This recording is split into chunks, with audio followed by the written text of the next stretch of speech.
It's the man YSN, and you're listening to YSN Radio.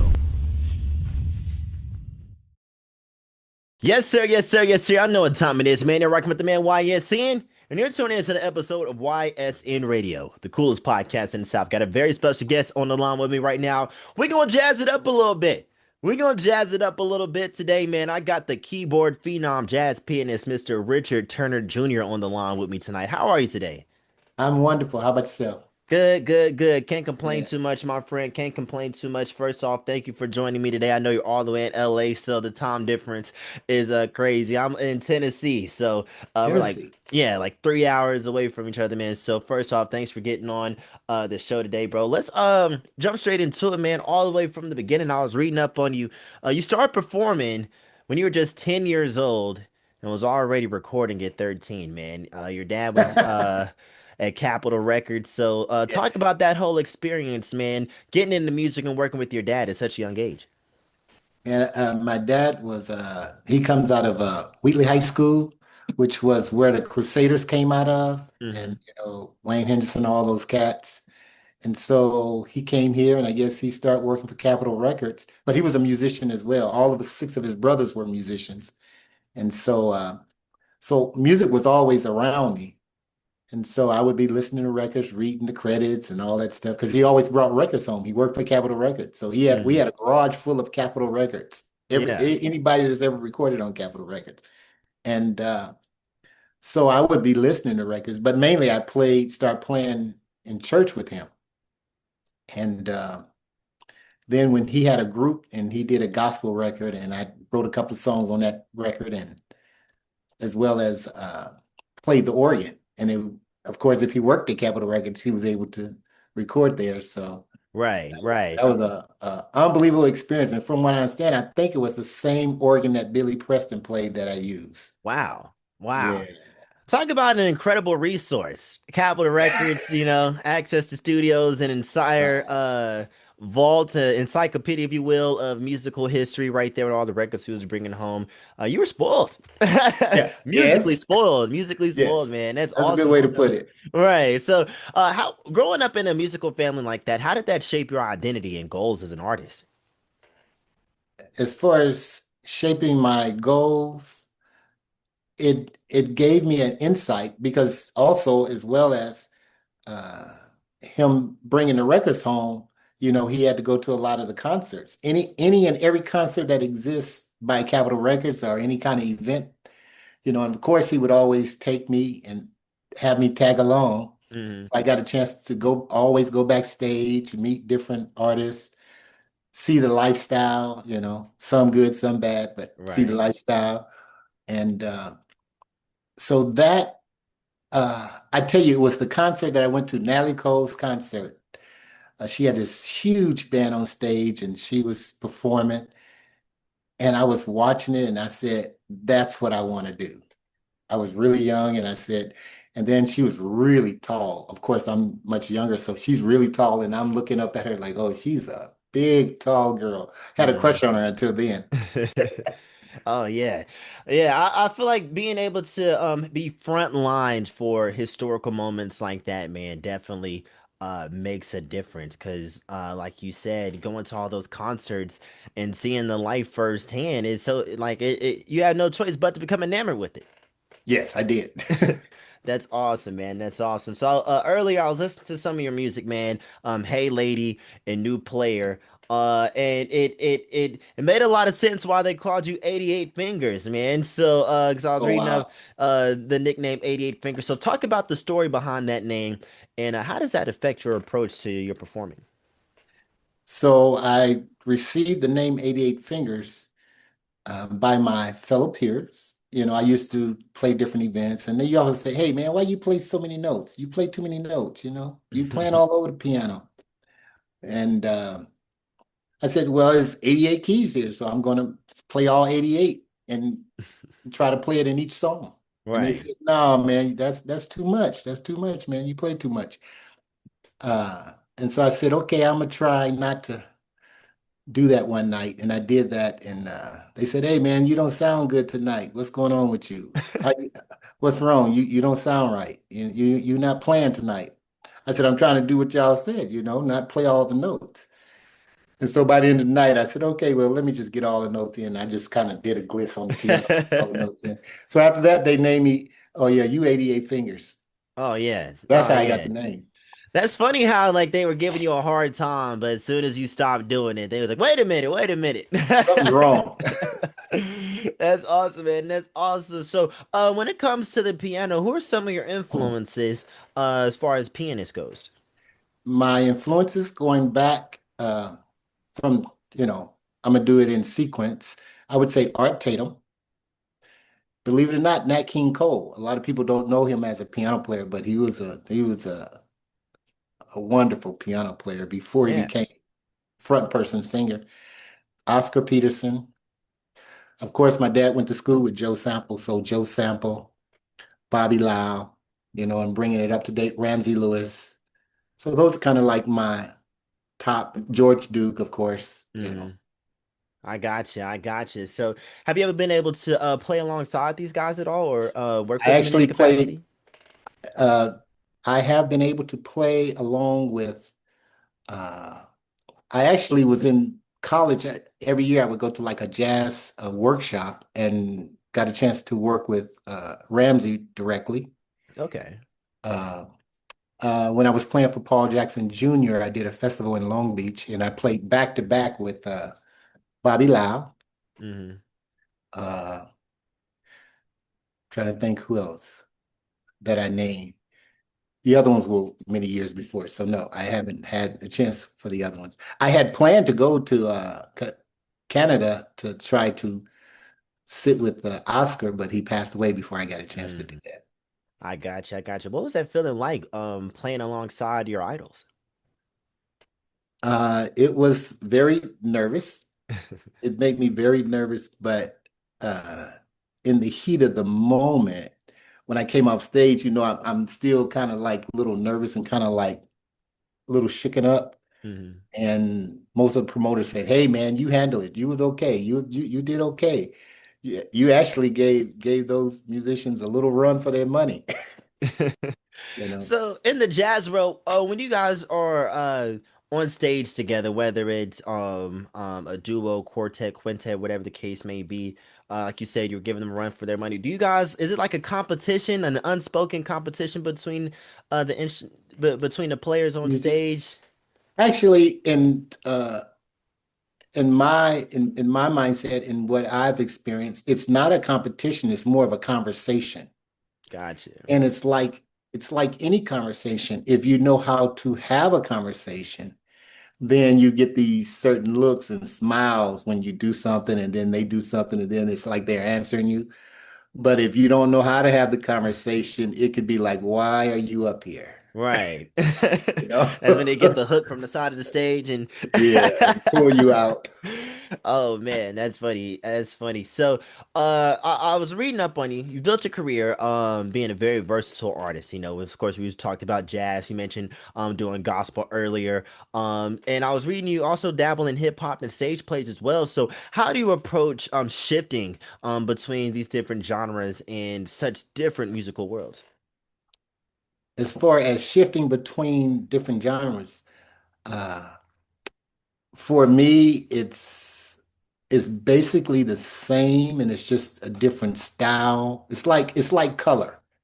It's like a box of crayons. Some people use four crayons. Some people use, when we was younger, we wanted the 64 box Yeah. crayon with all the colors. And so basically is that. And it's just knowing which color to pull out to make the picture right. Most definitely. I take it the same way when I'm DJing. You know, you got to know who Okay. you're talking to, Correct. because if I'm doing a gig for like a corporate gig and I know it's going to be professionals and families there, I'm not going to play the same music I'm playing at the club. Oh, So Right, so I can right. imagine the approach would be the same in your line of work. If you're at a doing a jazz gig, you're not gonna do gospel chords. People didn't come for that. No, they don't want to hear that. For sure, for sure. So what do you think has been the key to maintaining such versatility in your work? A lot of s- keeping keeping that work going has to do with a lot of practicing and staying current with whatever is mainly out, and having the opportunity to work with a wide range of artists. Because like some songs I probably would never learn if I never had to play them. Right. I get that for sure. Talking about the wide range of artists, you've worked alongside some legends like James Ingram, Patty Austin, even Teena Marie, Miss Square Biz herself. What was some of the standout moments from doing all these collaborations that made the biggest impact on you? I would say what stand out the most is how how you have a perception of an artist or a perception of people that are, really you see on TV and that you see all the other places. Mm, They're some of the nicest and the most calmest and the most pleasant people around. And a lot of times you don't think that, but when you get a chance to work with them, you realize, oh, they're cool. They're, yeah. you know, No, for and so it sure. has a really big impact as far as uh, the nervous system, as far as, okay, you just gotta do what you're supposed to do. Right. Right. You learn a lot. I feel like once you're working with big names like that, it's one of those things where uh you gotta sink or swim, Yeah, and if you know how to, you gotta swim as much as you can so you get invited right. back. So going back to that, Tina Marie is one of my favorite artists. Square Oh Biz wow. is a jam. Fire Desire with her, Rick James, man. And I always say this, I'm like, if I ever had a time machine, I would go back to the 70s and 80s so I could witness and feel the disco era Wow. personally, man. I love Wow. playing the old jams like that, the Gap Band, Parliament. I got to be on stage with George Clinton and the Gang Man when they came through Oh here. wow. And I just love that era of music, man, because it was real, it was soulful, it was raw. So like coming up in that era yourself, man, and playing in that era yourself, man, what was that like watching the progression of so many great acts take over the world and leave a lasting impression that we are still seeing in music today? I think, um, are you asking me what I experienced with that, or I'm sorry, I wasn't clear of the I question. was talk about that experience being in that era, and how do you feel watching the impact that that era of music is still having on music today? Oh man, to watch that period, it was like you saw people making something that you knew was going to make the history books, that you knew was going to have a life lasting an effect. It wasn't like, a one hit wonder. It was like every time they do something, it's like it's well thought out, it's well planned, and it just kind of helped to shape, thoughts about, okay, when you make music, you have to have a reason to make it, you have to have a purpose to make it, you have to create it in a way that it's going to have a lasting effect, and it's not going to just be the fad or just what it is for that moment. Right, for sure, for sure. Because I feel like a lot of the music that came out of the era was very timeless. You know, Yes. pretty much any music. If you ask me, I think any music that involves live instrumentation, whether it's jazz, R&B, anything that involves live instrumentation is going to be timeless or have a very um soulful connection to it because you're listening to music made by a person and not a computer. Correct. Modern Correct. times, everything, we got beat machines and computers and everything taking over, man. But every time I hear something like newer age, like October London, for example, I can Yes. listen to him. I'm like, this is something I feel like if I go see him live, I gotta dress up for. Right, that's good. Right, man. So, talking about the modern state of music, man. What's your take on it as far as like how everything has changed musically over time? I believe as far as the music changing modernly to this day, it's also is fulfilling and matching how society is changing. Hmm. You know, wanting things quick, being able to access things quicker. So I think musically it it has to kind of follow suit because basically just like what you said from that period, people want to know 20 years from now, they're going to ask, what did you do and how did you do it at that period? Well, the way we did it before, we can't do it that same way anymore. So you have to figure out, okay, so how do I make it work with what exists now? Right.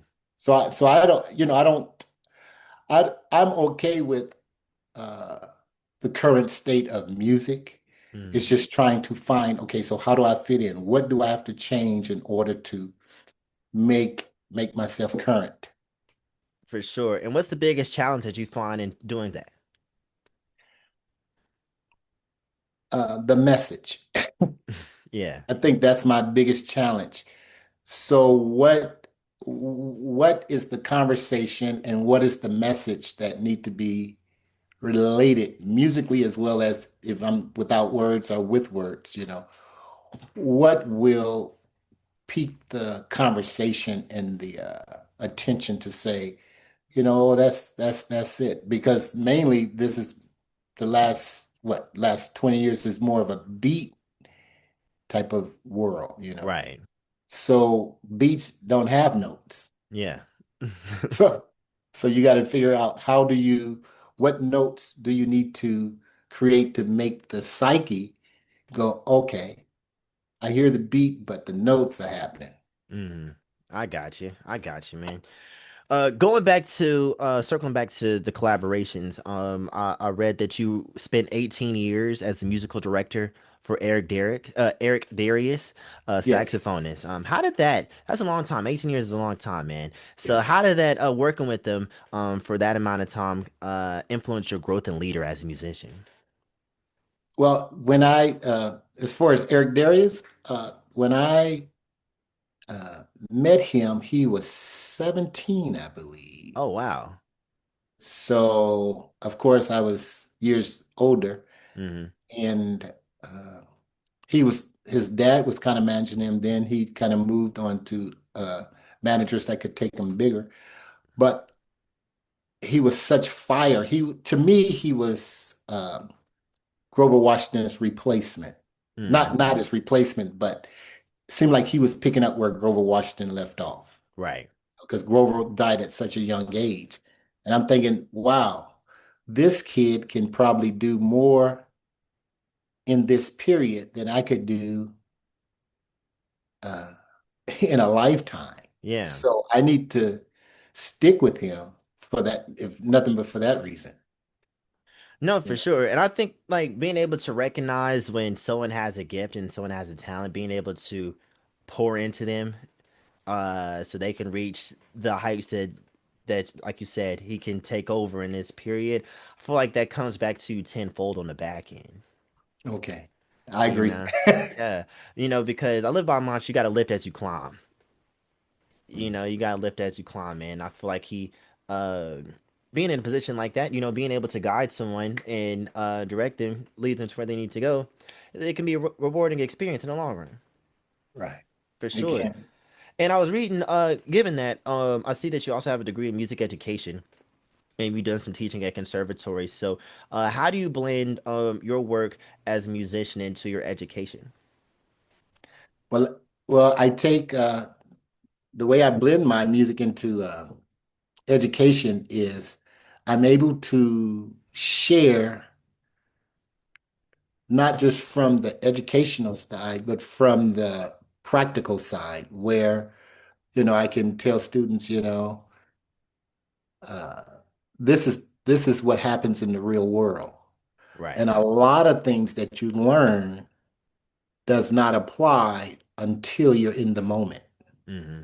So you have to, I can help prepare students for the moment more so than I can, the information. Right.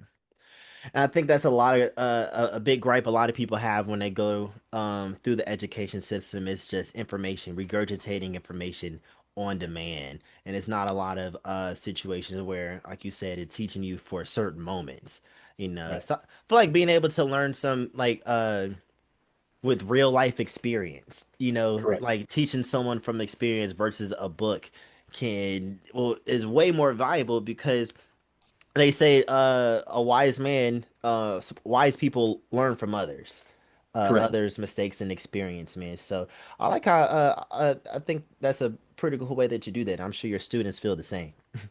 Yeah, my students are, they become a little impressed by, kind of like what I did when I was younger. Hmm. So I get it. I got you. Do they ever come out to your shows? Yes, believe it or not, yes, they do. It's interesting to see them there sometimes. It actually is a little bit more pressure with them than it is with uh, other folks because I'm like, okay, I just taught them what I'm Hmm. about to do. I got to do it well. Oh yeah, for sure. For sure. Because if you mess up, you go back to They the be like, classroom, they can be like, wait a minute. you didn't play it either. Oh That's man, I right. got you, man. I got you, man. You also serve as a minister of music at your church as well. I Yes. know earlier you said you got your start in a church, which a lot of great musicians do. So, how does your faith influence your music and your purpose as an artist? It keeps me really balanced. My faith keeps me balanced and it keeps me humbled, you Yes, know. So it keeps me out of a lot of trouble. absolutely, absolutely. I like how you said it keeps you balanced and humbled, especially in the music business. There's uh, so much trouble you can get into. Yes. It's everywhere. It's everywhere. And like you said, you had former experience to the lifestyle, both good and bad. And I feel like a lot of times people get lost in the sauce and lose their way. Because the devil takes over. So Yeah. having that strong foundation in your faith, I can imagine uh, how it's helped, especially coming up with Teena Marie. Rick James, what a guy. You got it. Oh man. So in 2023, seeing that you founded your own nonprofit organization, the Richard Turner Jr. Musical Gifts, what inspired you to get into that venture, and what do you hope that it accomplishes for young musicians?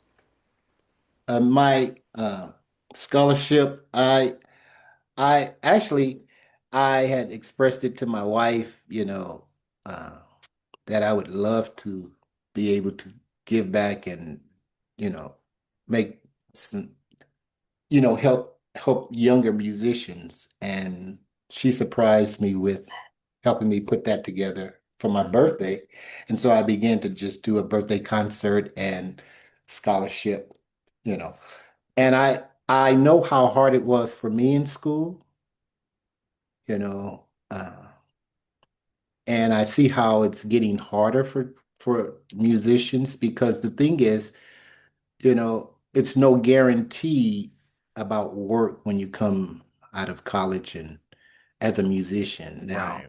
because there's not like a list of jobs for you. Yeah. So I just want to be an encouragement to, some younger students that it is possible to be a full-time musician Hmm. because most people uh that at least when I was coming out of school, they told me out of maybe about what 100 different music students, it may be two or three that's going to actually go and actually do music. The other one's going to go and do other occupations. And I was Right. like, that doesn't make sense. So that's always stuck with me. And I said, okay, so I need to be able to give back to young folks and encourage them, it can be done. Absolutely. Absolutely. So, what's your take on longevity in the music industry, and what lessons would you like to pass on to the next generation? But my longevity is is equated to when you look at sports. If a player is in Pop One of football and a coach can see that that player has potential of playing high school, of course, they're going to get recruited to high school, Hmm. and they're going to get recruited to college. Then they're going to get recruited to the pros. Once you make it to the pros, you got what, 20 years to play, but you've already played basically Your 15, entire 20 life. years. Right. So, so right there, you're looking at 40 years. So longevity is possible if your path is set up correctly. Mm. So that's kind of how I look at, uh, the longevity thing. Right, right. Just establishing that foundation early. Yes. So in music, what do you think are some elements artists should have to ensure longevity for themselves? They they have to have support. That's huge. You have to have people that support you and then also that believe that that it's for you. Right, Uh, and then you have to have a desire to be able to go and say, okay, I'm going to have to miss that party. I'm going to have to miss going outside sometimes in order to practice, discipline myself. The biggest thing is the discipline and the support. for sure, for sure. Discipline goes a long way. Huge. Discipline goes a long way. I know a lot of times, there's a lot of very, very, very talented artists, out there, man, that just won't go. You just can't get them in the studio. No, you can't get them to Can't do get the them in work. the studio, and if you do, you can't get them on the road to network or shake hands. You know what I mean? And it's like they don't really want it for real. But the people who are doing the hard work, they might not be the best. Right, But they're getting all the attention right, because the person who got it is don't want to work hard. right. I see it all the And times. and sometimes that you can contribute that to when someone is naturally talented, they don't have to do the work as hard. They don't have to work. It comes natural for them. Hmm. So they don't have to work at it as hard. But usually that's why you need a support team to tell you, you know what?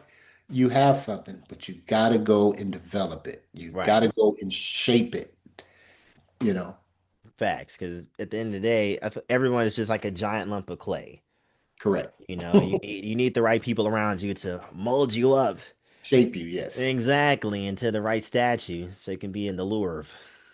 As I pronounce it, the Louvre, wherever the statue of David is, a Right. masterpiece, a Gotcha. masterpiece, man. Speaking of a masterpiece, man, how do you keep your performances fresh? Being in the game for so long, you definitely have to revitalize and freshen up the game. So, like you said, the longevity to keep it going. So, what ways have you keep your act fresh and engaging, especially when you're seeing new audiences every night? Keeping, it's interesting that you asked that question. To keep my audience fresh, freshly listening to me, uh, first of all, it's live. Right, Second of all, I use so many variations I can play the same thing every night, but do different variations, up, down, slow, fast, so you have different variations. And each night you have to have a story with it. So usually when you have a story with what you're doing, and it may be the same story, may be a different story, but it will connect and it would sound like it's just like us watching a rerun. We know what's going to happen. People are true. sitting there waiting for me to do a certain thing, and I may do it, may not. So it's like that all depends on that night. Right, right. I got you. I went to see a Prince cover band one time, and they had did all the hits, Little Red Corvettes, When Doves Cry. And then Right. they're about to get off the stage without performing Purple Rain. I think they did, you know what I'm saying, just to play with the audience a little bit. But I thought it was interesting because, you know, like you said, people know what they're, you know, when they go to a show, you know, they know what the song is, how the song goes, you know. But I thought it was so cool watching them bring Prince's music back to life. And then, you know, add a little bit of an extra twang on the end, you feel me, extend the song a little bit and get busy on the guitar or the keys or whatever. So I think that is pretty cool. I think that's a really nice, dope element of live performances, especially with live instruments, because uh, some things just can't be recreated. You got to see it in a moment, That moment. you know, Yes. unless you videotape it or something, man. So that's lovely, man. So looking back over your career, and in the future of the career, if you could go back, and give young Richard one piece of advice, what would you tell yourself? Practice more. Really, Yes. and why's that? Because some things you develop uh, out of habit, and sometimes you can work so much that you're not you overlook those habits, and then they come up in life later.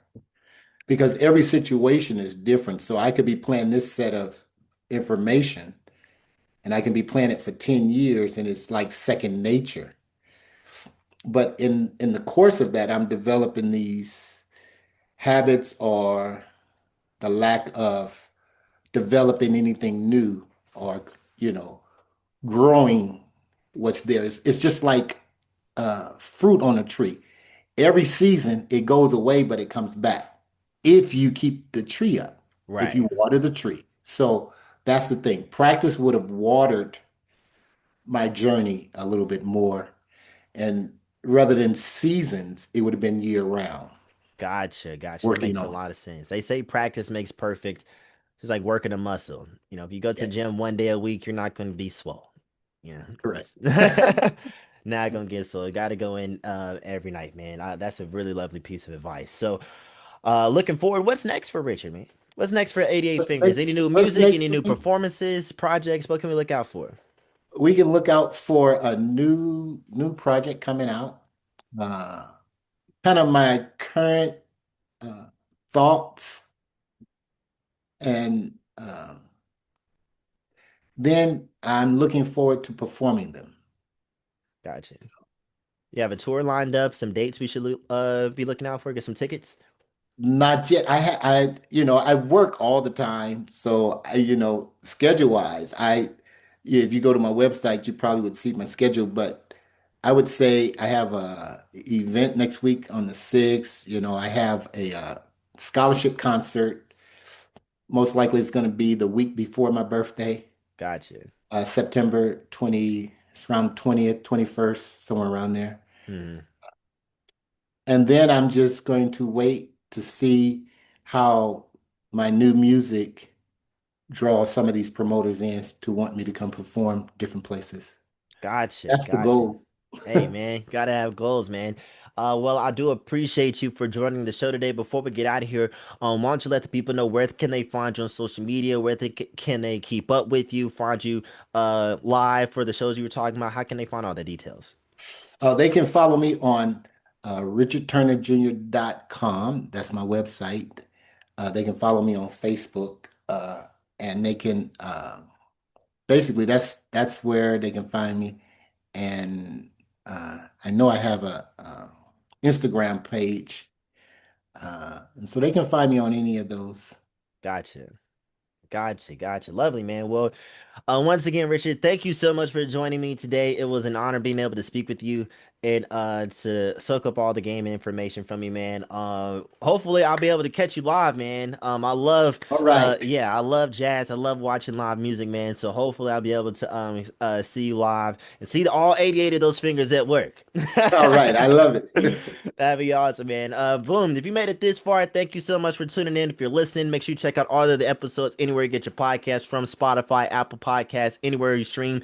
If you're watching, make sure you like, comment, subscribe. All the YouTube jazz. Follow us on Instagram and TikTok. YSN Radio. Check out the website, ysnradio.com. Until next time, same place. It's the coolest podcast in the South. YSN Radio. Let's go.